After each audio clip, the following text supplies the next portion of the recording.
Bueno, Inés, el primer día del simposio, primer día de simposio específicamente enfocado a la parte clínica de integrasas y con gente de afuera. En la primera sesión estuvo muy interesante porque estuvimos revisando todos los mecanismos de De acción. resistencia y los mecanismos de acción. Y la verdad que fue, digamos, la presencia del doctor Boucher y la del doctor Shapiro y la simplicidad con la que presentaron todos los temas fue muy importante, fue muy atractivo. Yo creo que lo que yo me llevé de ahí, lo más importante es el cuidado que hay que tener con los pacientes que están fallando hoy a inhibidores de integrasa de primera generación, el raltegravir o el vitegravir. Mirar bien qué mutaciones tienen, porque como decía, si tiene la 138, la 140 y la 148, la combinación de esas mutaciones afectaría directamente al dolutegravir y al vitegravir, entonces hay que ser un poco más cuidadosos a la hora de seleccionar el siguiente tratamiento. En cambio, si tiene cualquier otra mutación, posiblemente se rescate con una reacomodación en nucleócidos y el dolutegravir. Creo que eso para mí fue lo más práctico, lo más importante y la necesidad de estos pacientes que tienen la 138, la 40 y la 48, 148, derivarlos a un grupo grande, a unos ateneos, mandarlos Una digamos, a opinión nosotros, opinión de ejemplo, expertos en el para Ateneo poder de la Fundación y discutir. elegir el mejor esquema.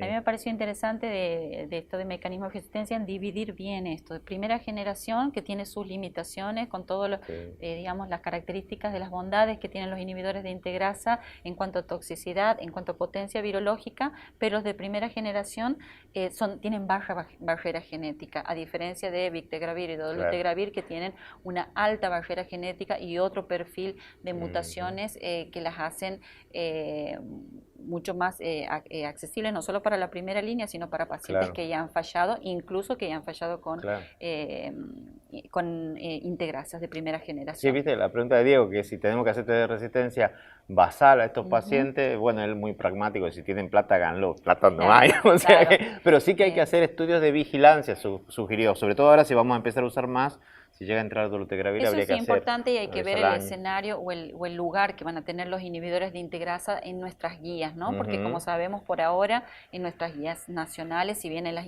ujú, internacionales, todos recomiendan empezar de primera línea y la primera elección son los inhibidores de integrasa combinados con dos nucleósidos. Actualmente en nuestras guías todavía esa sí, recomendación no está, pero como vos ujú, dices, si se pone en marcha, como se va a hacer en África, ¿no? De poner en primera línea dolutegravir, tenofovir, FTC, tener al menos acompañando a esa implementación de una estrategia un sistema de vigilancia de claro, resistencia claro, sí. epidemiológica. Bueno, después la segunda sesión, la de David Back, de nuevas formulaciones, La de nuevas formulaciones es una charla muy interesante de un tema que no es tan fácil de entender porque es farmacología, ¿no? claro. Es entender la parte molecular de las nuevas drogas, pero hay un camino muy amplio y muy interesante que se abre con lo que son las nuevas, no solamente las nuevas drogas, sino drogas viejas como han presentado, pero que se puedan dar de forma inyectable o en nanopartículas o ya sea de vía oral, pero con liberación a nivel intestinal que prolonguen la acción y permitan lo que buscamos en los pacientes, poder disminuir la cantidad de Claro, pastillas o la forma de tomar el sí. tratamiento antirretroviral, que actualmente el estándar es Ujú. diariamente. Sí, y bueno, después a la tarde las estrellas éramos nosotros. Yo presenté la parte de tratamiento en personas, digamos, en poblaciones especiales. Que intenté enfocar la charla más sobre el cuidado que hay que tener en tuberculosis, o sea, la dosis doble de dolutegravir o la dosis normal de raltegravir pueden ser opciones para los pacientes con tuberculosis. Los pacientes que tienen riesgo alto de resistencia, yo creo que realmente tenemos que hacer algo. Nosotros tenemos mucha experiencia en la fundación con el colectivo de mujeres transgénero.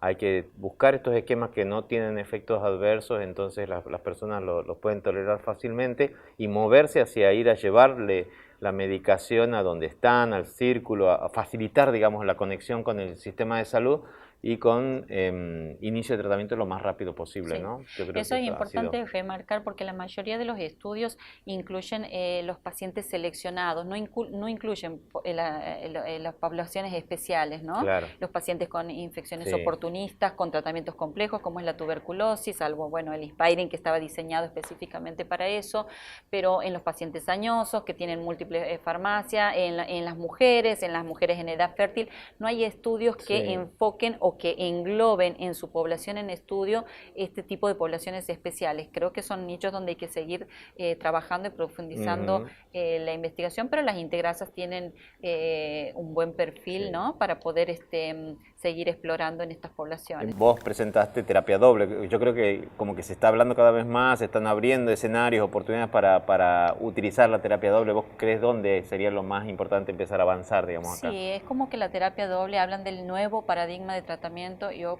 pienso que con la evidencia que hay hasta ahora es una opción para los pacientes, pero no es una opción para todo el mundo, Claro. porque faltan todavía preguntas por responder, cómo funcionan los pacientes no adherentes, cómo funcionan Claro. en ciertos pacientes que tienen muchas otras comorbilidades y El riesgo, la necesitan... lucecita esta de pacientes con menos de 200 CD4, si funciona igual o no. Claro, hay que tener en cuenta esos pequeños detalles, pero que hacen que esta terapia doble pueda llegar o no a funcionar.